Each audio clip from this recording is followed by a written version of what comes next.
നമസ്തേ, welcome back Kishorji. നമസ്തേ. നമ്മള് രണ്ടാമത്തെ അധ്യായത്തിൽ പറഞ്ഞു നിർത്തിയത് താങ്കൾ ഇങ്ങനെ പല പല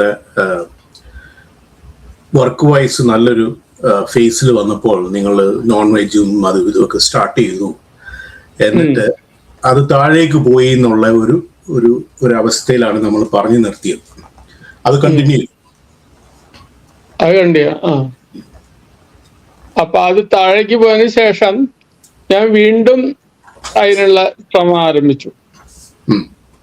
വീണ്ടും അതിന്റെ ശ്രമം ആരംഭിച്ച എന്റെ ഈ മഹാകുടേശൻ പിന്നെ തിരിച്ചു വന്നില്ല എന്റെ അടുത്തേക്ക്.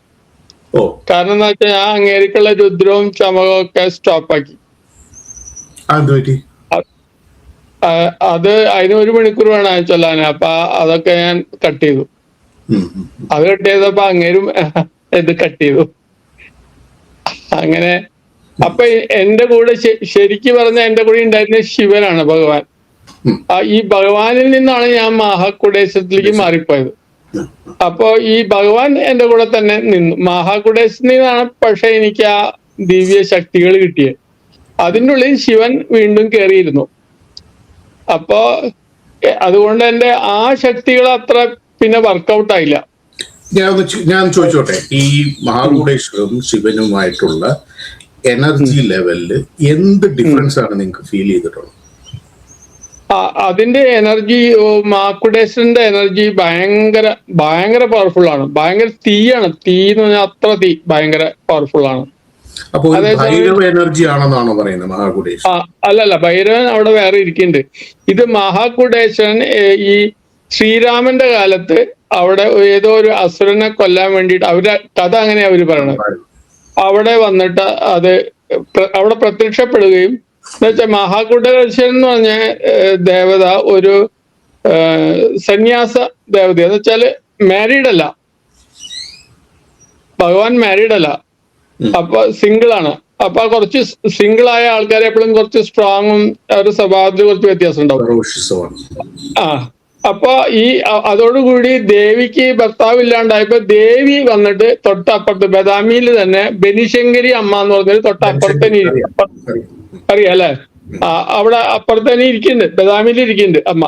അവിടെയും ഞാൻ പോയിരുന്നു. അവിടെ നല്ല പവർഫുൾ ആണ് അമ്മ.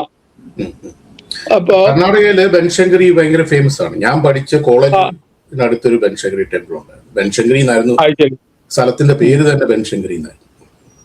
ശരി. അപ്പൊ ഇത് ബദാമിയിലുള്ള ബനശങ്കരിയാണ്. അപ്പൊ അത് വളരെ പവർഫുൾ ആയിട്ടുള്ള വലിയ ക്ഷേത്രമാണ്. അപ്പൊ ഈ ശിവൻ എന്ന് പറയുമ്പോ എന്ന് വെച്ചാൽ നമ്മൾ കൈലാസത്തിലിരിക്കുന്ന ആ ശിവനെ നമുക്ക് ഭജിച്ച് വിളിച്ച് വരുത്തി നമ്മുടെ കൂടെ ആക്കാനായിട്ട് നമുക്ക് എളുപ്പമല്ല. എന്നുവെച്ചാൽ അത് ബ്രഹ്മം എന്നുള്ള കൺസെപ്റ്റിൽ പോകും അതൊക്കെ. അപ്പൊ നമ്മുടെ അടുത്തേക്ക് അതിനെ വരുത്താൻ അത്ര എളുപ്പമല്ല. ഇതൊരു ക്ഷേത്രത്തിലിരിക്കുന്ന ദേവതയാണ്. അപ്പൊ ആ ദേവത സ്വമേധയാ നമ്മുടെ അടുത്തേക്ക് വന്ന, അല്ലാണ്ട് ഞാൻ വിളിച്ചു വരുത്തിയല്ല. അപ്പൊ അതിലേക്ക് ഈ ഞാൻ വിളിക്കുന്ന ശിവൻ അതിലേക്ക് കടന്നു വന്നു. അപ്പൊ ഭഗവാൻ എന്നോട് പറഞ്ഞു, നീ എന്നെ ഇപ്പോഴും പറയണേ, നീ എന്നെ ഭജിച്ചാൽ മതി, നീ മറ്റേ പാടണ്ട. ഞാൻ ഇന്നും ചോദിച്ചു, ഈ രുദ്രൻ ചമകവും ഭഗവാനെ ഞാൻ പാടി കേൾപ്പിക്കട്ടെ? എനിക്കത് കേൾക്കേ വേണ്ട. ഭഗവാൻ പറയണതാണ്.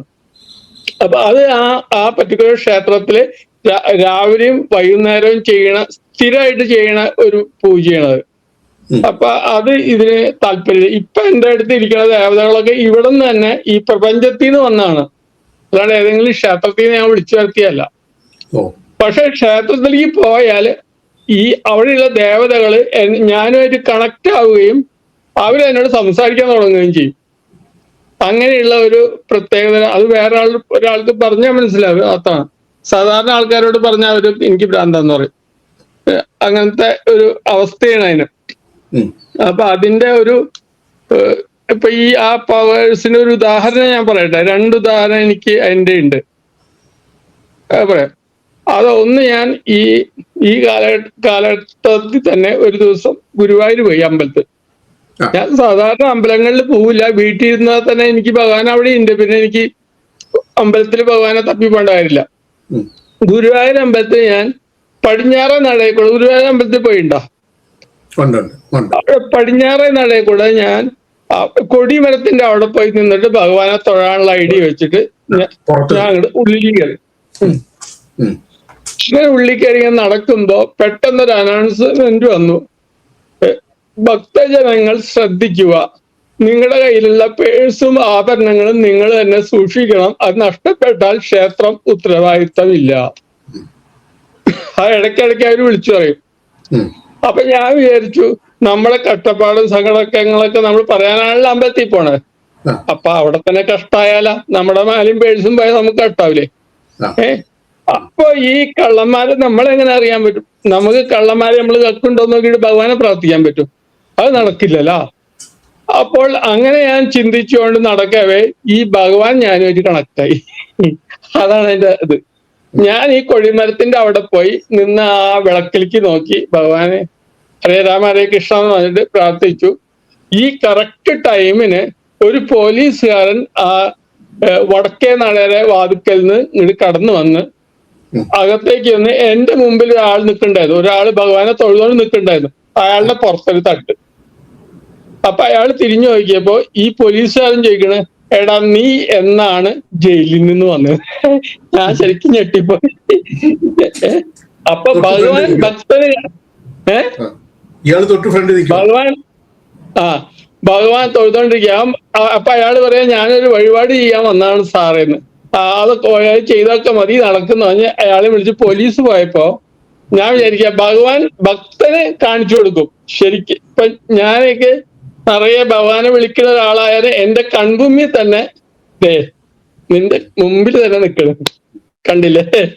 അപ്പൊ അതൊരു എനിക്ക് വളരെ അതിശയം തോന്നിയ ഒരു കാര്യം. ഞാൻ ഒരിക്കലും ഇങ്ങനെ ഉള്ളിലേക്ക് പോയിട്ട് തൊഴാറില്ല. ഈ കൊടിമരത്തിന്റെ അവിടെ നിന്നിട്ട് ഇങ്ങനെ അവിടെ ഉള്ള വിളക്ക് കാണുമ്പോ തന്നെ ആ എനർജി എനിക്ക് കിട്ടും. പിന്നെ ഞാനൊരു സ്ഥലത്തിരുന്ന് ഹരേ രാമ ഹരേ കൃഷ്ണ കുറച്ചു നേരം പാടുവരുന്നിട്ട് അവിടെ നിന്നിട്ട് അത് മതി എനിക്ക്. അപ്പൊ അതാണ് എന്റെ എനർജി ഇതിന്റെ ഇതായിട്ട് കണക്ട് ആയ ഒരു ദൃഷ്ടാന്തം. പിന്നെ ഈ അടുത്ത കാലത്ത് തന്നെ ഞാൻ ഈ ഇടയെന്ന് പറയാന്ന് വിചാരിക്കാത്ത കുഴപ്പം എനിക്കിപ്പോ. ചോറ്റാനിക്കൽ അമ്പലത്തിൽ പോയി. അവിടെ പോയി ഒരു 5 ദിവസം ഭജന ഇരിക്കാന്ന് വെച്ച് ഞാനും ഭാര്യയും കൂടി അങ്ങോട്ട് പോയി. അവിടെ ചെന്നിട്ട് ഞാൻ ഇങ്ങനെ അപ്പൊ ഞാൻ ഭഗവാനോട് പറഞ്ഞു, ശ്രീരുദ്രൻ പണ്ട് ഞാൻ ഒരുപാട് പ്രാവശ്യം ഭഗവാനെ കേൾപ്പിച്ചിട്ടുണ്ട്, അതുകൊണ്ട് വീട്ടിൽ നിന്ന് കേൾക്കാന്ന്. അങ്ങനെ ശ്രീരുദ്രൻ ഭഗവാനെ കേൾപ്പിച്ചു. ലളിതാ സഹസ്രനാമം ദേവീനെ കേൾപ്പിക്കാനുള്ള തീരുമാനിച്ചു. അപ്പോ അത് വൈകുന്നേരം ദുർഗേനെ, മേൽക്കാവിലമ്മേനെ, കീഴ്ക്കാവിലമ്മേനെ രാവിലെ ലളിതാ സഹസ്രനാമം കേൾപ്പിക്കും. അങ്ങനെ നമ്മൾ തീരുമാനിച്ചു. അങ്ങനെ ഞാൻ ഈ ലളിതാ സഹസ്രനാമൊക്കെ ചൊല്ലിക്കഴിഞ്ഞിട്ട് നേരെ ഉള്ളിലേക്ക് പോയിട്ട് ദേവിയെ നോക്കിയിട്ട് ദുർഗേനെ നോക്കിയിട്ട് മേൽക്കാവിലമ്മേനെ നോക്കിയിട്ട് ഞാൻ പറഞ്ഞു, ഓം ഹീം സർവശക്തി കമലാസനായ അന്നപൂർണേശ്വരി ദേവിയെ നമഃ. ആ പറഞ്ഞത് എനിക്ക് ഓർമ്മയുള്ളൂ. ദേവി എന്നെ ഒന്ന് ചീത്ത വിളിക്കാൻ തുടങ്ങി എന്ന് പറഞ്ഞാൽ എന്റെ ഈ ഇടത്തെ കണ്ണൂർ ഭയാനകമായി വരയ്ക്കാൻ തുടങ്ങി. അപ്പൊ ഞാൻ ടക്കെന്ന് നിർത്തിയിട്ട് ഞാൻ പറഞ്ഞു, ഞാൻ എന്റെ കുടുംബ ദേവതേനെ സങ്കല്പിച്ചിട്ടാണ് വിളിച്ചത്. അപ്പൊ അമ്മയ്ക്ക് അത് സ്വീകാര്യമല്ല ആ മന്ത്രം. അപ്പൊ ഞാൻ അമ്മേ നാരായണ, ദേവി നാരായണ, ലക്ഷ്മി നാരായണ എന്ന് പറഞ്ഞപ്പോ ദേവി എന്റെ വലത്തെ അപ്പൊ തന്നെ ഈ അപ്പൊ തന്നെ സമ്മതിക്കണം. വലത്തെ കണ്ണി വന്ന് ദേവിക്ക് അപ്പൊ ഇഷ്ടം. നമ്മൾ ഓരോ ക്ഷേത്രങ്ങളിൽ പോകുമ്പോ അവിടെ മന്ത്രങ്ങൾ എഴുതി വെച്ചിട്ടുണ്ടാവും ആ ദേവതേരെ. അത് ചൊല്ലിയാൽ മാത്രമേ ദേവത കേൾക്കുള്ളൂ. നമുക്ക് തോന്നിയ ചൊല്ലിയ ദേവത നമ്മളെ എനർജിയാണ്. അപ്പൊ ഈ നമ്മള് ദൈവികമായി അടുത്ത് കഴിയുമ്പോൾ നമുക്കിത് മനസ്സിലാവും. വേറെ ആൾക്കാർ ചൊല്ലിയ ദൈവിക ചിലപ്പോൾ കുഴപ്പമുണ്ടാവില്ല. പക്ഷെ ഇത് അറിയുന്ന ആൾക്കാർ അവിടെ പോയിട്ട് തോന്നുന്നു പറഞ്ഞു കഴിഞ്ഞാൽ അവർക്ക് അപ്പൊ തന്നെ അടി കിട്ടും ദേവിയുടെന്ന്. അപ്പൊ പിന്നെ അവിടെ അപ്പൊ ദേവിയുടെ എനർജി എന്നിലേക്ക് കണക്ട് ആവണം. അപ്പൊ ഞാൻ ഈ ഇങ്ങനെ 5 ദിവസത്തിനുള്ളിൽ ഞാൻ 5-ാമത്തെ ദിവസം കാളിയോട് ചോദിച്ചു, അമ്മ എന്റെ വീട്ടിൽ പൂജിക്കട്ടെ കാളീനെ. അപ്പൊ കാളി പറഞ്ഞു വേണ്ടാന്ന്, കാളീനെ പൂജിക്കണമെന്ന് കാളി പറഞ്ഞു. അപ്പൊ പിന്നെ ഞാൻ ചോദിച്ചപ്പോ പിന്നെയും എടുത്തിങ്ങനെ ചോദിക്കണം. അപ്പൊ പറഞ്ഞു, നീ ദുർഗ, ശിവൻ, ഗണപതി ഇവരെയൊക്കെ പൂജിച്ചാൽ മതി, എന്നെ നീ പൂജിക്കേണ്ട, നിന്റെ വീട്ടിലേക്ക് എന്നെ വിളിച്ചു വരുത്തണ്ടെന്ന് പറഞ്ഞു. അപ്പൊ അത് അവിടെ കഴിഞ്ഞില്ലേ. അവിടെ അന്ന് തന്നെ ഒരു സംഭവം ഉണ്ടായി. ഞാനിത് ഈ ലളിതാ സഹസ്രനാമം വായിക്കാനായിട്ട് അവിടെ സ്റ്റേജ് ഉണ്ട്. സ്റ്റേജിന്റെ അടുത്ത് കുറച്ച് റൂംസ് ഉണ്ട്. ആ റൂമിന്റെ അവിടെ ഇങ്ങനെ ഇരുന്ന് ഇത് വായിക്കാൻ നേരത്തെ പെട്ടെന്ന് അവിടെ നിന്ന് ഈ 6 മണി സമയമാണ്, സൂര്യ അസ്തമിക്കുന്ന സമയം, ചോറ്റാനിക്കര. അപ്പൊ അവിടെ ഇങ്ങനെ കൊതുകുകൾ വന്നു നിറഞ്ഞു. അപ്പൊ കൊതുകുകൾ വന്നു നിറഞ്ഞപ്പോ ഞാൻ കൊതുകിനോട് പറഞ്ഞു, മനസ്സിലാ പറയണേ, ഒരു കൊതുവിനെ ഞാൻ കടിക്കാൻ സമ്മതിക്കുക തന്നെ, നീ ആവശ്യത്തിന് എന്റെ രക്തം നീ കുടിച്ചോളൂ, നിനക്ക് മതിയാവുമ്പോ നീ എനിക്ക് പൊക്കോ, പക്ഷെ നീ മറ്റു കൊതുകുകളോട് പറയണം ഇവിടെ ഇങ്ങനെ ഞാൻ ദേവീനെ ഭജിക്കാൻ വന്നിരിക്കുന്ന ആളാ, എന്നെ കഴിക്കരുത്, അത് നീ പറയണം എന്ന് പറഞ്ഞു ഞാൻ ഈ കൊതുവിനോട്. ആ വന്നിരുന്ന കൊതുവിനെ ഞാൻ ഫുൾ അതിന്റെ വയറ് നിറയുന്നവരെ കടിക്കാൻ ഞാൻ നോക്കിയിരുന്നു. അങ്ങനെ കടിച്ച് അതിന്റെ വയറ് നിറഞ്ഞപ്പോ അത് പറന്നുപോയി. പക്ഷെ പിന്നെ ഒരൊറ്റ കൊതു എന്നെ കടിച്ചില്ല, ഒന്നും വന്നില്ല. എനിക്ക് വളരെ അത്ഭുതം തോന്നി. ഇതിനൊക്കെ എനിക്ക് മനസ്സിലായിട്ടുണ്ട്, ഇത്രയും നാളത്തെ എന്റെ എക്സ്പീരിയൻസോട് എനിക്ക് മനസ്സിലായുള്ളത്, ഈ പ്രകൃതിയിലുള്ള ജീവികൾക്ക് മനുഷ്യന്റെ ഭാഷ മനസ്സിലാവും, മനുഷ്യർക്ക് പക്ഷെ അവരുടെ ഭാഷ മനസ്സിലാവില്ല. അവിടെയാണ് കുഴപ്പം. നമ്മുടെ ഈ എല്ലാ ജീവികൾക്കും നമ്മുടെ ഈ ഭാഷ മനസ്സിലാവും. അപ്പൊ ഞാനിങ്ങനെ മനസ്സുകൊണ്ട് ഞാൻ അത് അവിടെ അമ്പലത്തിൽ സംഭവിച്ച് വീട്ടിൽ വന്ന് വീട്ടിലും പറഞ്ഞു, എന്റെ വീട്ടിൽ കൊതുകയില്ല, കൊതുകൊക്കെ പോയി. ഞാൻ പറഞ്ഞു ഇങ്ങനെ ഭഗവാനെ വിളിക്കുന്ന ആളാ, നീ വന്ന് എന്നെ കടിച്ചു, എനിക്ക് രോഗമായ ഞാനെന്ത് ചെയ്യും? അപ്പൊ അത് പറയുമ്പോ ഞാൻ മനസ്സിൽ പറയുമ്പോ തന്നെ കൊതുകിന് മനസ്സിലായി, അത് പറന്നുപോയി. അപ്പൊ അത് എന്നെ സംബന്ധിച്ച് വളരെ അതിശയകരമായ ഒരു കാര്യമാണ്, സംഭവിക്കാൻ പറ്റാത്ത കാര്യങ്ങളാണ് അതൊക്കെ. അപ്പോ അങ്ങനെ ഞാൻ കൊതുകിനോട് അപ്പൊ ആ ഇഷ്യൂ അങ്ങനെ ഞാൻ ഭഗവാനായിട്ട് എനർജിയിൽ നമ്മള് കണക്ട് ആവുന്ന കാര്യങ്ങളാണ് ഞാൻ ഈ പറഞ്ഞു വരുന്നത്. അപ്പൊ എന്റെ ജീവിതത്തിൽ പിന്നെ സംഭവിച്ച ഒരു കാര്യങ്ങള്, ഞാൻ ആ പ്ലാവ് കാണിച്ചില്ലേ ഫോട്ടോട്ട്, ഈ പ്ലാവ് ചക്ക തരൂല, 2 ചക്കയായിരുന്നു. അപ്പൊ 2 ചക്ക വരും, ആളുകൾ ചോദിക്കും എന്നോട്, കാരണം ഞങ്ങളുടെ ഈ പൂനെയിൽ ചക്ക കിട്ടാൻ ബുദ്ധിമുട്ടാ, മലയാളി കണ്ടാ ഉടനെ ചോദിക്കും ചക്ക ഞങ്ങൾക്ക് തരുമെന്ന്. അപ്പൊ 2 ചക്കയുള്ളൂ, ആ ചക്കയിൽ താർക്കും കൊടുക്കും, നമുക്ക് ചക്കയില്ലല്ലോ പിന്നെ. അപ്പൊ നമ്മളെന്ത് ചെയ്യും? അപ്പൊ അങ്ങനെ ഇരിക്കെ ഞാൻ ഒരു വീഡിയോ ഈ ഇതില് യൂട്യൂബിൽ കണ്ടു, ഈ പ്ലാവിനോട് പ്രാർത്ഥിച്ചാൽ ചക്ക ഉണ്ടാവുന്നു. അപ്പൊ ഞാൻ ഭാര്യയോട് എങ്ങനെ പ്രാർത്ഥിക്കാന്ന് അതിൽ എഴുതിയിട്ടുണ്ടായിരുന്നു ആ യൂട്യൂബില്. അപ്പൊ ഞാൻ വിചാരിച്ചു ഒരു കൈ നോക്കാന്ന്. അങ്ങനെ ഞാൻ ഈ പ്ലാവിന്റെ അടുത്ത് ചെന്ന്, ഇപ്പൊ ആ കാണുന്ന ചക്കകളുണ്ടല്ലോ, തലേക്കൊല്ലം ചക്കയില്ലാത്ത സമയത്ത് അമ്മ ചെന്ന് പ്ലാവിനെ തടവി അതിന്റെ ബോഡിയിൽ ഇങ്ങനെ തടവിക്കൊണ്ട് അതിനോട് പറഞ്ഞു, എത്ര മധുരമുള്ള ചക്കകളാ നിനക്ക് കുറച്ച് ചക്ക എനിക്ക് തന്നൂടെ, എനിക്ക് ചക്ക തന്നാൽ എനിക്കും കുറച്ച്, എനിക്ക് 1-2 എടുക്കും, പിന്നെ ഞാൻ നാട്ടുകാർക്ക് പക്ഷികൾക്ക് എല്ലാവർക്കും കൊടുത്തോളാം, അപ്പൊ കുറച്ച് ചക്ക എനിക്ക് തന്നൂടെ എന്ന് പറഞ്ഞ് ഞാൻ അതിനെ നോക്കി പ്രാർത്ഥിച്ചു. ഇങ്ങനെ തടവി എന്ത് ഭംഗിയാ നിന്റെ ചക്ക കാണാൻ, അങ്ങനെയൊക്കെ പറഞ്ഞിട്ട് പ്രാർത്ഥിച്ചു. പിന്നത്തെ കൊല്ലാണ് ആ വേര് തൊട്ട് ആ ടോപ്പ് വരെ ആ ചക്ക. ഇന്ന് അവിടെ ഉണ്ടല്ലോ എത്ര ചക്കയാന്നറിയാമോ? ഒരുപാട് മലയാളികൾ വന്ന് പറിച്ചുകൊണ്ടായി. ഇപ്പോഴും മുകളിൽ 4-5-6 എപ്പോഴും നിൽക്കുന്നുണ്ട് മുകളില്. അപ്പോ നല്ല മധുരമുള്ള. അപ്പൊ ഈ പ്ലാവ് ഞാൻ പറയണത് ആ പ്ലാവിന് മനസ്സിലായി. ഇതേമാതിരി ഞാൻ പറയാണ്ട് തന്നെ എന്റെ വീടിന്റെ മുമ്പിൽ ഒരു അൽഫോസ് മാങ്ങ എന്ന് പറയുന്നത്, ഭയങ്കര വില കൂടിയ മാങ്ങയത്, ഈ മാവ് ഒരെണ്ണം ഉണ്ട് അവിടെ. ഈ മാവ് ഫുൾ മാങ്ങ വരും എപ്പോഴും. അങ്ങനെ ഒരു കൊല്ലം, ഒരു 4-5 കൊല്ലം മുമ്പാണ് കേട്ടോ അത്. ഈ ഫുൾ മാങ്ങ അതുമേ ഉണ്ടായപ്പോ ഞാൻ വിചാരിച്ചു, ഇത്ര അധികം മാങ്ങ ഉണ്ടായി, ഇതൊക്കെ നിലത്ത് വീണ് നാശമായി പോയില്ല, എന്നാ ഇത് വിറ്റേക്കാന്ന്. അങ്ങനെ ഞാൻ ഒരാളെ വിളിച്ച് ഇതിന് വിലയാക്കി 2000 രൂപയ്ക്ക് അയാൾക്ക് വിറ്റു. അയാൾ ഫുൾ മാങ്ങയും പറിച്ചിട്ട് പോയി. അതോടുകൂടി മാവ് എന്നോട് പിണങ്ങുകയും ഇന്ന് വരെ മാവ് എനിക്ക് മാങ്ങുന്നില്ല. മനസ്സിലായി? ഞാൻ സ്പിരിച്വലായ ആള്, ഞാൻ ഇത് വിറ്റത് മാവിന് ഇട്ടായില്ല. അത് പക്ഷികൾക്കും എല്ലാവർക്കും ഉള്ളതാണ് മാങ്ങ, എനിക്ക് മാത്രമുള്ളതല്ല. ഞാൻ സ്പിരിച്വൽ അല്ലേ, അതുകൊണ്ട് മാങ്ങ എനിക്ക് മാത്രമുള്ളതല്ല, എല്ലാവർക്കും ഉള്ളതാ. ഞാൻ മാവിനോട് ഒരു 100 ക്ഷമ പറഞ്ഞിട്ടും മാവ് ഇപ്പൊ മാങ്ങയുണ്ട് ഏറ്റവും ടോപ്പിൽ, എനിക്ക് പറിക്കാൻ പറ്റില്ല. പക്ഷികൾ മാത്രം തിന്നാൻ പറ്റുള്ളൂ, ആർക്കും പറിക്കാൻ പറ്റില്ല. അങ്ങനെ മാവ് പിന്നെ മാങ്ങുന്നില്ല. പിന്നെ ഇപ്പഴത്തെ വേറെയും മാവുകളുണ്ട് കേട്ടോ. അപ്പൊ ഒരു മാവ് ഉണ്ടായിരുന്നു, മൽഗോവ എന്തോ മാവിന്റെ, നല്ല ടേസ്റ്റുള്ള മാങ്ങ. അത് എന്റെ അമ്മ മരണപ്പെട്ട് 2016. അതിനുശേഷം ഇത് മാങ്ങ തന്നില്ല. അപ്പൊ കഴിഞ്ഞ കൊല്ലത്തിന്റെ പിന്നിലത്തെ കൊല്ലം ആ മാവിനോട് ഞാൻ ഇങ്ങനെ തടവിയിട്ട് പറഞ്ഞു, എത്ര മധുരമുള്ള മാങ്ങ നിനക്ക് കുറച്ച് മാങ്ങ ഞങ്ങൾക്ക് തന്നൂടെ? അപ്പൊ എല്ലാവർക്കും കഴിക്കുകയും പക്ഷികൾക്കും എല്ലാവർക്കും കഴിക്കാലോ എന്ന് പറഞ്ഞപ്പോ ഈ മാവ് ഇല കാണാത്ത വിധത്തിൽ കഴിഞ്ഞ കൊല്ലം പൂക്കുകയും ഫുൾ മാങ്ങ കൊണ്ട് നിറയുകയും ചെയ്തു. അപ്പൊ നെക്സ്റ്റ് എന്താ വെച്ചാൽ എനിക്ക് ഈ ഗണപതി, ഞാനൊരു ഓഫീസ് എടുത്തു 2006 ആ ടൈമിലും കണ്ടാണ് ഓഫീസ് എടുത്തത്. അപ്പൊ ഈ ഓഫീസ് എടുത്തപ്പോ ഈ ഓഫീസിന് മുമ്പിൽ ഒരു വരാന്തയുണ്ട്. എന്ന് വെച്ചാൽ ഞാനൊരു കടയാണ് ഓഫീസാക്കി വാങ്ങിച്ച്. അപ്പൊ എന്റെ ഈ കട നമ്പർ 1 ആണ്. ടോട്ടൽ 9 കടയുണ്ട്. ഈ 9ാമത്തെ കടയില് ഒരാളൊരു മദ്യ ഷാപ്പ് തുടങ്ങി, വൈൻ ഷോപ്പ്, ഈ ലഹരി എല്ലാം ഉണ്ട് അവിടെ. അത് തുടങ്ങി. അപ്പോ ഈ അവിടെ മദ്യമായിട്ട് ആൾക്കാർ എന്റെ കടയാണല്ലോ ആദ്യത്തെ കട, അതിന്റെ മുമ്പിൽ വന്നിരുന്ന് കള്ളുപിടിക്കും. ഞാൻ എന്ത് ചെയ്യും?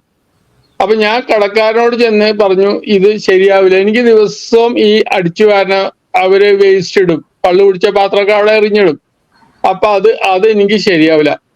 അപ്പൊ ഞാൻ അയാളോട് പറഞ്ഞപ്പോ അയാൾ പറഞ്ഞു, ഞങ്ങളുടെ ജോലി വിൽക്കണ ജോലി, ആൾക്കാരെ എവിടെ ഇരുന്ന് കുടിക്കണമെന്ന് നോക്കേണ്ട ജോലി ഞങ്ങൾക്കില്ല.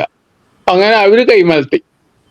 അപ്പൊ ഇനിയിപ്പൊ എന്ത് ചെയ്യും? അപ്പൊ ഞാൻ ദിവസം ഈ ശിവനെ എന്റെ ഓഫീസിന്റെ ഉള്ളിൽ പൂജിക്കും. ഭഗവാനോട് ഞാൻ പറയും ഇതിനൊരു സൊല്യൂഷൻ തന്നു. അപ്പൊ ഭഗവാൻ ഒന്നും മിണ്ടില്ല. അങ്ങനെ ഇരിക്കുമ്പോ ഞാൻ ഇങ്ങനെ പറഞ്ഞുകൊണ്ട് ഇരുന്നിരുന്ന ഒരു ദിവസം എന്റെ മനസ്സിൽ തോന്നി, ഗണപതിയോട് പറഞ്ഞാൽ ഈ കാര്യം ശരിയാവും. അപ്പൊ ഞാൻ എന്ത് ചെയ്തു, ഗണപതിയുടെ ഒരു പൂജ ഓഫീസിന്റെ ഉള്ളിലല്ല, ഈ വരാന്തേരെ അറ്റാണല്ലോ എന്റെ, അവിടെ തന്നെ കറി ഇതൊക്കെ വെച്ച് അവിടെ ഗണപതി ഇല്ല, പകരം സങ്കല്പിച്ച ഒരു കല്ല് വെച്ചു. എന്നിട്ട് അതിന്റെ മുകളിൽ ഈ ഗണപതി പൂജ ചെയ്തു. ഗണപതി പൂജ ചെയ്ത് ഒരു 2-3-4 ദിവസം ആയി ഉണ്ടാവും എനിക്കാണ്, കുറച്ച് ദിവസം ആയി ഉണ്ടാവും പൂജ ചെയ്യും, ദിവസം പൂജ ചെയ്യും. അങ്ങനെ പൂജ ചെയ്തപ്പോ എന്താണെന്നറിയില്ല, ഈ കടയുടെ ഉടമസ്ഥന്മാര് പാർട്ണർഷിപ്പാ, 2 പേര്. അവര് തമ്മിൽ കലഹിക്കുകയും കട കൂട്ടുകയും ചെയ്തു. മനസ്സിലായി? ഇന്ന് വരെ 2020 കൊല്ലായി, ഇന്ന് വരെ ആ കട തുറന്നിട്ടില്ല. ആ കട വേറെ ആൾക്ക് വിറ്റുപോയിട്ടുമില്ല, ഒന്നുമില്ല, അത് അടച്ചെടുക്കുക. എങ്ങനെയുണ്ട്? ഈ അപ്പോ മഹാരാഷ്ട്രയില് ഈ ഗണപതി വർഷിപ്പ് നല്ല ഇതുള്ള ഒരു സ്ഥലമാണ്. വളരെ സ്ട്രോങ് ആയതാണ് ഗണപതി വർഷിപ്പ്. അപ്പൊ അവിടെ എനിക്കൊരു വീടും ഉണ്ടായിരുന്നു. അപ്പൊ ഈ വീട് വിറ്റ് പോണില്ല.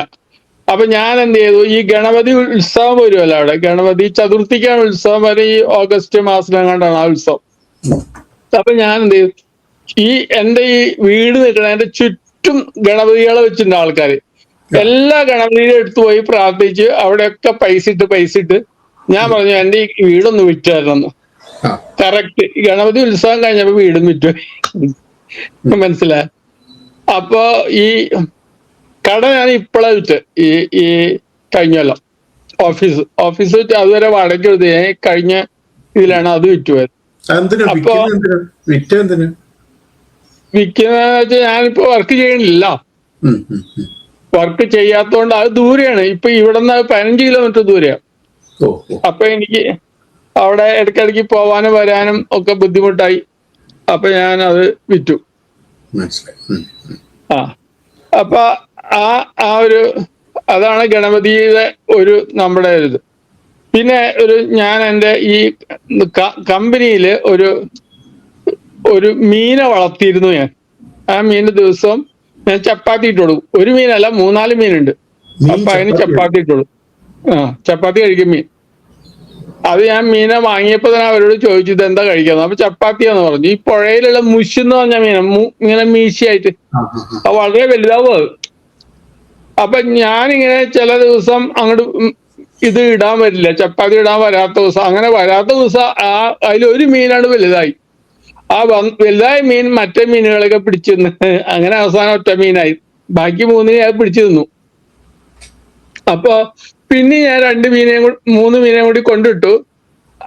അങ്ങനെ ഇരിക്കെ ഈ മീനെ ഞാൻ വിളിക്കുക ഈശ്വരാന്ന്. ഞാൻ ഈശ്വരാന്ന് വിളിക്കുമ്പോ മീൻ മുകളിലേക്ക് പൊങ്ങി വരും, ചപ്പാത്തി ഇടും, ചപ്പാത്തി തിന്നും. അങ്ങനെ ഈ കഴിഞ്ഞ മുമ്പിലത്തെല്ലാം ഈ അതിലത്തെ വെള്ളം വറ്റിപ്പോയി. അത് നാച്ചുറൽ വാട്ടർ ആയിരുന്നു, അല്ലാണ്ട് ഞാൻ ഫൗണ്ടൻ നിറച്ചല്ല, നാച്ചുറൽ അടിയുന്നത്. ഈ വെള്ളം പറ്റിയപ്പോ എനിക്ക് ഈ മീനെ പിടിച്ച് ഞാൻ വിചാരിച്ചു മീനെ പുഴയെ കൊണ്ടിട്ടേക്കാം, മീൻ പുഴയിൽ പൊക്കോട്ടെ എന്ന് വിചാരിച്ചു. അങ്ങനെ ഞാൻ പുഴയിലിടാൻ വേണ്ടിയിട്ട് മീനെ വേറൊരു പാത്രത്തിലേക്ക് പിടിച്ച് തൽക്കാലം ഇട്ടിട്ട് പിന്നെ ഒരാൾ പറഞ്ഞു ഒരു വണ്ടി വരും അത് പുഴയെ കൊണ്ടുവന്ന് ഇട്ടോളൂ. പക്ഷെ മീന് പുഴയ്ക്ക് പോകാനായിട്ട് ആശയില്ലായിരുന്നു. ഈ മീൻ അവിടെ തന്നെ മരിച്ചുപോയി. അപ്പൊ ഞാൻ രാവിലെ വന്ന് നോക്കി കഴിഞ്ഞപ്പോ മീൻ ഇങ്ങനെ മരിക്കുന്നുള്ള രീതിയിലുണ്ട്, പക്ഷെ മരിച്ചിട്ടില്ല, അത് ജീവനുണ്ട് ഇങ്ങനെ. അപ്പൊ അന്ന് ഉച്ചയ്ക്കാണ് ഇതിനെ കൊണ്ടുപോകണം പുഴയിലേക്ക്. അപ്പൊ ഞാൻ പറഞ്ഞു എനിക്ക് ബാങ്കിൽ കുറച്ച് ജോലിയുണ്ട്, ബാങ്കിൽ പോയിട്ട് വരാം. അങ്ങനെ ഞാൻ ഒരു ഓള കാറ് വിളിച്ച് ഞാൻ ബാങ്കിലേക്ക് പോയി. ബാങ്ക് അവിടെ നിന്ന് ഒരു 10 കിലോമീറ്റർ ദൂരത്തിന്റെ ഉള്ളിലാണ്, 8 കിലോമീറ്ററോളം ദൂരമുണ്ട്. അപ്പൊ ബാങ്കിലേക്ക് പോയി. ഈ ബാങ്കിന്റെ അടുത്ത് ചെല്ലാറായതോടുകൂടി ഈ ഫോൺ വന്നു എനിക്ക്, ഈ മീൻ മരിച്ചുപോയി, എന്താ ചെയ്യേണ്ടത്? ഞാൻ പറഞ്ഞു മീനെ കുഴിച്ചിട്ടോളൂ എന്ന് പറഞ്ഞു ഞാൻ. പക്ഷെ അവർക്ക് ഈ മീനെ കുഴിച്ചിടാൻ സാധിച്ചില്ല, എന്തോ തടസ്സം വന്നാൽ സാധിച്ചില്ല. എനിക്ക് ബാങ്കിലേക്ക് പോകാനും സാധിച്ചില്ല. ഈ പെട്ടെന്ന് ഈ കാറിന്റെ ഡ്രൈവർ എന്നോട് പറയാ നിങ്ങളുടെ സ്ഥലം എത്തി. ഞാൻ പറഞ്ഞു ഇവിടെയല്ല സ്ഥലം, ബാങ്ക് അവിടെയല്ല. അപ്പൊ അവിടെയല്ല സ്ഥലം. അല്ലല്ല, ഞാൻ ഇവിടെ നിർത്താം, നിങ്ങൾ ഇവിടെ ഇറങ്ങി പൊക്കോളണം എന്ന് പറഞ്ഞ് എന്നോട് ദേഷ്യപ്പെട്ടു. അങ്ങനെ ഞാൻ ഇറങ്ങി പിന്നെ നടന്ന് ബാങ്കിൽ പോയി. അപ്പൊ എനിക്ക് പിന്നെ ഇനി ഒരു ബാങ്കിൽ കൂടി പോകണം. പക്ഷെ ആ ബാങ്കിലേക്ക് എനിക്ക് എത്ര ഓള വിളിച്ചിട്ടും കിട്ടിയില്ല. അങ്ങനെ അവസാനം ഞാൻ തിരിച്ച് കമ്പനിയിലേക്ക് ഞാൻ പോകാൻ തീരുമാനിച്ച് കമ്പനിയിലേക്കുള്ള ഓള വിളിച്ചപ്പോ അത് കിട്ടി, ബാങ്കിലേക്കുള്ള കിട്ടിയില്ല. അങ്ങനെ കമ്പനിയിൽ വന്ന് ഞാൻ ഈ കുഴി ഒഴിച്ച് ഈ മീനെ പൂജകൾ ചെയ്തിട്ടാണ് അതിനെ ഞാൻ ഇത് ചെയ്തത്. അപ്പൊ ആ മീൻ എന്നെ അതിന്റെ ആത്മാവ് എന്നെ വിളിച്ചു വരുത്തിയാണ് നീ എനിക്ക് പൂജ ചെയ്ത. മീനെ സംസ്കരിക്കേണ്ടതായ പൂജ ചെയ്ത് അതിനെ ഇത് ചെയ്യേണ്ടതായ ഒരു സാഹചര്യം ഭഗവാൻ വരുത്തി എനിക്ക്. എന്നുവെച്ചാൽ വേറെ ആർക്കും അത് ചെയ്യാൻ സാധിച്ചില്ല, ഞാൻ തന്നെ അത് ചെയ്യേണ്ടി വന്നു. ഇതേമാതിരി തന്നെ എൻ്റെ ഒരു ഡോഗ്, അതിന് വേറൊരു ഡോഗ് കടിച്ച് അതിന് പോയ്സണായി, അതിന് വിഷം വന്നു, ഈ പേ പിടിക്കൂലേ, അങ്ങനെ വന്നു. അങ്ങനെ വന്ന് ഈ ഡോഗ് ഞാൻ കൂട്ടിലിട്ട് വെച്ചു. അത് ആ കൂട്ടിക്കിടന്ന് മരിച്ചു. മരിച്ചു കഴിഞ്ഞപ്പോ ഇതിനെ കുഴിച്ചിടണം. കുഴിച്ചിടാനിങ്ങനെ ആളന്വേഷിച്ചപ്പോ ഓർക്കാപ്പുറത്ത് ഒരാള് അവിടെ വന്ന് വിട്ടു. അപ്പൊ അയാളോട് ഞാൻ പറഞ്ഞു ഞാൻ പൈസ തരാം, താൻ ഇതൊന്ന് ഒരു കുഴി ഒഴിച്ചു തരാം. അങ്ങനെ ഞാൻ കുഴി ഒഴിച്ച് അതിന് ഞാൻ അതുമാതിരി പൂജയൊക്കെ ചെയ്ത് ക്ലീനാക്കി കുഴിച്ചിട്ടു. അപ്പൊ എനിക്ക് ഇതിനെ കുഴിച്ചിട്ടതിന്റെ പിറ്റേ ദിവസം എനിക്ക് നാട്ടിലേക്ക് പോകണം. അങ്ങനെ ഞാൻ അപ്പൊ ഞാൻ പൂജ ചെയ്യാനായിട്ട് പൂ പറിക്കാൻ പോയതാണ്. ഈ ഡോഗിനെ കുഴിച്ചിട്ട സ്ഥലത്തിന്റെ മോളിൽ കൂടെ കാല് വെച്ചു, എന്റെ സൈഡിൽ കൂടെ ഞാൻ കാല് വെച്ചു. എന്നിട്ട് പൂ പറിച്ച് ഞാൻ വന്ന് പൂജ ചെയ്തു. അന്ന് രാത്രി ഞാൻ കിടന്നുറങ്ങി ഒരു 12 മണിയായപ്പോ ഞാൻ ചാടി കഴിഞ്ഞു, ഞാൻ അങ്ങോട്ട് കുരയ്ക്കാൻ തുടങ്ങി. ഭയങ്കരമായിട്ട് ഡോഗ് കുരയ്ക്കാൻ തുടങ്ങി. എനിക്ക് ചുറ്റുള്ള നാട്ടിലുള്ള സർവ്വ ഡോഗ് കുരയ്ക്കണം കേൾക്കാം. ഡോഗ് അവിടെ ഇവിടെയൊക്കെ കുരയ്ക്കണം, മുഴുവൻ കേൾക്കാം. ഞാൻ ആകെ പേടിച്ചു പോയി. നമ്മൾ ഡോഗായി മാറി. പക്ഷെ ഡോഗിന്റെ ആത്മാവ് എന്റെ ബോഡിയിൽ കയറി. അപ്പോ ഞാൻ അത് കഴിഞ്ഞ് പിറ്റേ ദിവസം ട്രെയിനിൽ കയറിയപ്പോ എനിക്ക് ഉറങ്ങാൻ പറ്റില്ല, പേടിയായി പോയി. അങ്ങനെ ഞാൻ ഉറങ്ങാണ്ട് വീട്ടിൽ പോയി എൻ്റെ അമ്മയുടെ അടുത്ത് ഞാൻ രാത്രി കിടന്ന് ഉറങ്ങണു.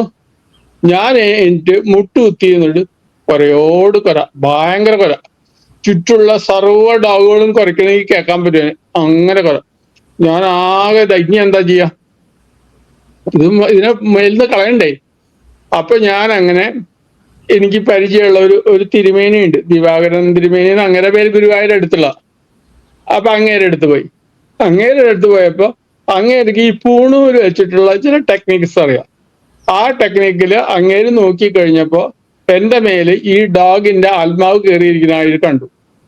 അപ്പൊ അങ്ങേര് പറഞ്ഞു ഈ ആത്മാവിനെ എടുത്ത് കളഞ്ഞില്ലെങ്കിൽ താൻ മരിക്കുമ്പോ ജന്തു ലോകത്തിലേക്ക് പോകും. എനിക്ക് മനുഷ്യന്റെ ലോകത്തിൽ പോകാൻ പറ്റില്ല, ജന്തു ലോകത്തിൽ പോകും. അപ്പൊ അങ്ങനെ പറഞ്ഞ് അങ്ങേര്, ഞാൻ പറഞ്ഞു എന്തെങ്കിലും ചെയ്തു തരണം എന്ന് പറഞ്ഞു. അങ്ങേര് അപ്പൊ എന്തോ അങ്ങേർക്ക് മന്ത്രങ്ങളൊക്കെ അറിയുന്ന ആളാണ്. അപ്പൊ എന്തോ ചെയ്തു. അങ്ങനെ ഇത് ബോഡിയിൽ നിന്ന് ആത്മാവ് പോയി. അങ്ങനെ അപ്പൊ ഇതിനൊക്കെ ആത്മാവുണ്ട്. ഇതൊക്കെ വളരെ സത്യമായ കാര്യങ്ങളാണ്, അല്ലാണ്ട് യുക്തിവാദികൾ പറയണ പോലെ അല്ല ഇതൊന്നും. എന്ന എന്റെ ബോധ്യത്തിൽ വന്ന കാര്യമാണ്. എന്ത് ലോകമുണ്ട്, അവർക്ക് അവരുടേതായിട്ടുള്ള ലെവൽസ് ഉണ്ട്. 3 ലെവൽസ് ഉണ്ട്. അതല്ല ഞാൻ ആകെ പെട്ടുപോയ, ഇത് എടുത്തു കളയാൻ സാധാരണക്കാർക്കും സാധിക്കില്ല. അങ്ങനെ അപ്പൊ അതാണ് എന്റെ അടുത്ത അതിലുള്ള ഒരു അനുഭവം.